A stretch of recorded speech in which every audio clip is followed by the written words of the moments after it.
नमस्कार दोस्तों, उम्मीद है कि आप सभी अच्छे होंगे और अपनी प्रिपरेशन को कंटिन्यू कर रहे होंगे। तो आज हम पढ़ेंगे बजट से संबंधित कुछ इंपॉर्टेंट क्वेश्चंस। तो आइए क्लास को शुरू करते हैं।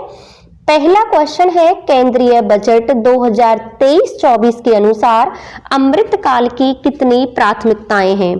तो ये कितनी प्राथमिकताएं हैं? ये है 7 प्राथमिकताएं केंद्रीय बजट के अनुसार। किसकी? अमृतकाल की। कौन कौन सी है 7 विशेषताएं?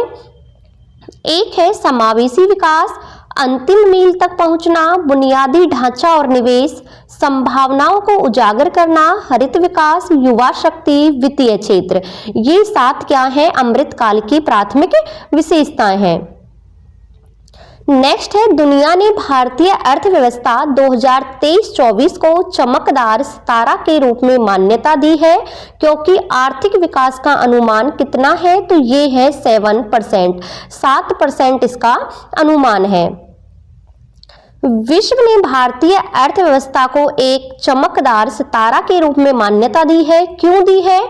क्योंकि कोविड-19 और रूस यूक्रेन युद्ध के कारण हुई भारी वैश्विक मंदी के बावजूद आर्थिक विकास 7% अनुमानित है, और ये सभी प्रमुख अर्थव्यवस्थाओं में क्या है? सबसे अधिक है। इसीलिए इसे कहा गया है चमकदार सितारा।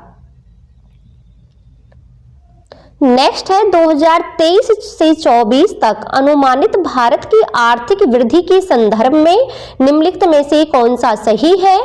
तो ये है सभी प्रमुख अर्थव्यवस्थाओं में क्या होगा? प्रथम। ये इसमें से क्या है? सही है। नेक्स्ट है 2014।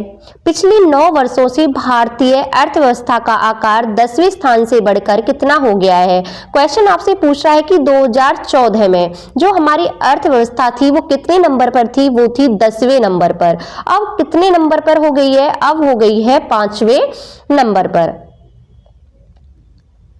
भारतीय अर्थव्यवस्था दुनिया की 10वीं से 5वीं सबसे बड़ी अर्थव्यवस्था का स्थान हासिल कर लिया है। नेक्स्ट क्वेश्चन है, भारतीय वित्त मंत्री द्वारा प्रस्तुत केंद्रीय बजट 2023-24 के अनुसार आत्मनिर्भर स्वच्छ संयंत्र कार्यक्रम किससे संबंधित है? जैविक बागवानी, शहरी बागवानी, बागवानी फसलें, अंगूर की खेती। ये है बागवानी फसलें। ये बागवानी फसलों से क्या है? संबंधित है। जो भारतीय वित्त मंत्री हैं वो कौन है? ये है निर्मला सीतारमन। उन्होंने ही केंद्रीय बजट को प्रस्तुत किया है। उच्च मूल्य वाली बागवानी फसलों के लिए रोग मुक्त गुणवत्तापूर्ण रोपण सामग्री की उपलब्धता को बढ़ावा देने के लिए कितना? 2200 करोड़ के परिव्यय के साथ साथ आत्मनिर्भर स्वच्छ संयंत्र कार्यक्रम शुरू किया जाएगा। यानी कितना व्यय होगा इस पर? 2200 करोड़। नेक्स्ट है, केंद्रीय बजट 2023 के तहत कितने नए नर्सिंग कॉलेज स्थापित किए जाएंगे? तो कितने किए जाएंगे? ये किए जाएंगे 157। 157 क्या होंगे? नए नर्सिंग कॉलेज की स्थापना की जाएगी। नेक्स्ट है, किस योजना के तहत 500 नए वेस्ट टू वेल्थ प्लांट स्थापित किए जाएंगे? तो कौन सी योजना है? ये है गोवर्धन योजना। गोवर्धन का अगर फुल फॉर्म पूछें कि इसका पूरा नाम क्या है, ये है गैवलाइजिंग ऑर्गेनिक बायो एग्रो रिसोर्सेज धन योजना के तहत 500 नए कचरे से धन संयंत्र स्थापित किए जाएंगे। नेक्स्ट क्वेश्चन है, बजट 2023-24 के अंतर्गत अमृतकाल की क्या परिकल्पनाएं हैं? अभी हमने पढ़ा था अमृतकाल की 7 प्राथमिकताएं हैं। अब इसमें पूछ रहा है कि क्या परिकल्पनाएं हैं। पहली है युवाओं पर ध्यान केंद्रित करते हुए नागरिकों के लिए अवसर देना, रोजगार सृजन में वृद्धि, मजबूत और स्थिर मैक्रो इकोनॉमिक वातावरण। ये सभी की सभी क्या है? इसकी परिकल्पना है।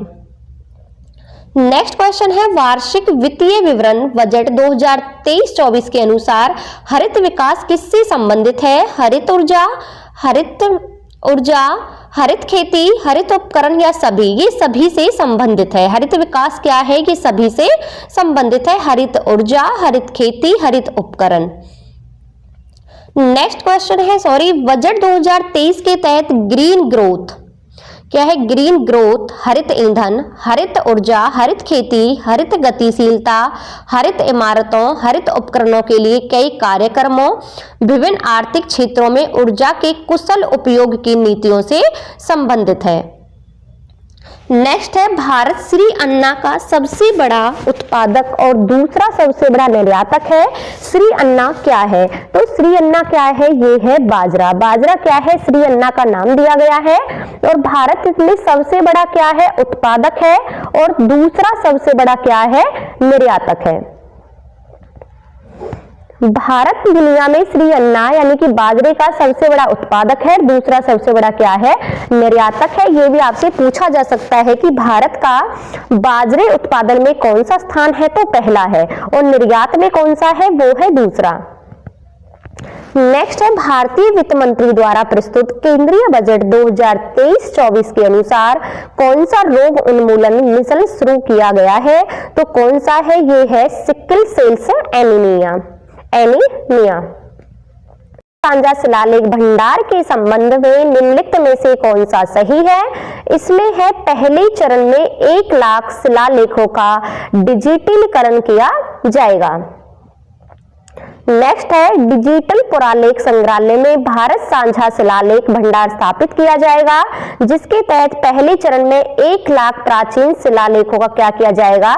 डिजिटलीकरण किया जाएगा।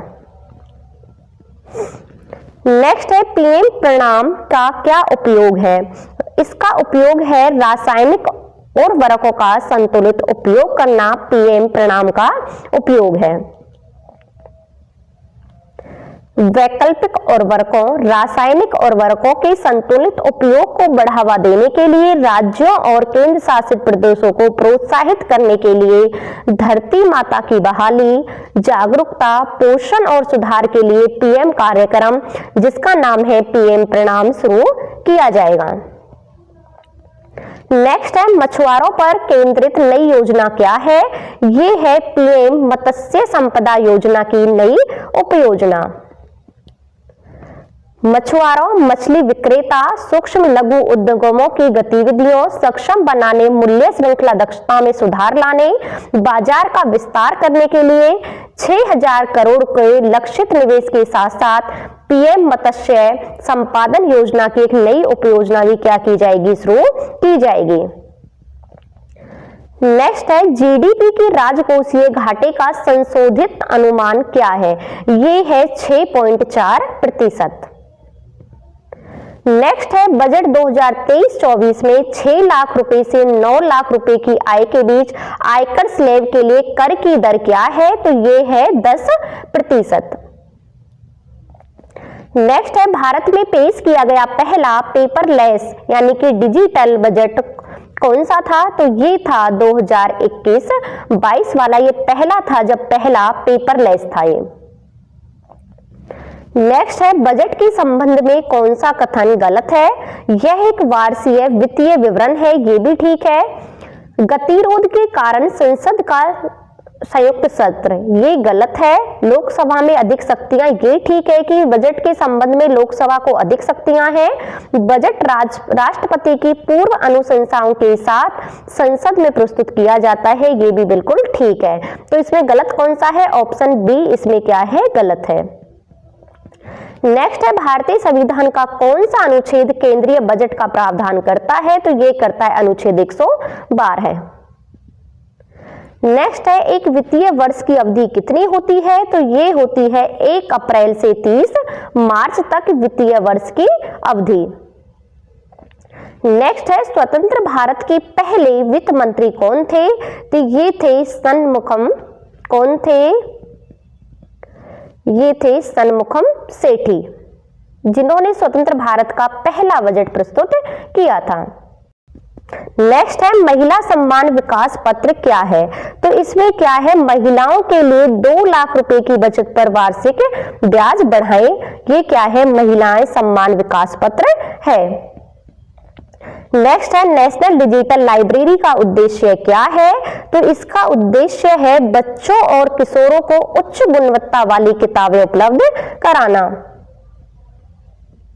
नेक्स्ट है वित्तीय वर्ष 2023 में शिक्षा पर कितना खर्च होगा। तो शिक्षा पर जो खर्च होगा वो होगा 2.9%। कौन कितना होगा? 2.9% जो है वो शिक्षा पर खर्च होगा।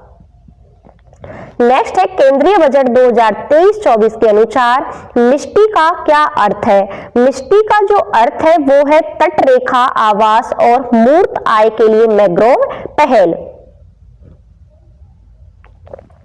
सरकार वानिकी क्षेत्र में भारत की सफलता को आगे बढ़ाने के लिए प्रतिबद्ध है। इसके लिए मैंग्रोव की जो फुल फॉर्म है वो है initiative for shoreline habitats tangible income नाम से एक पहल की गई है। इस पहल के तहत मनरेगा, CAMTA जैसी संस्थाओं के बीच समन्वय की मदद से तटीय क्षेत्रों में मैंग्रोव वृक्षारोपण किया जाएगा।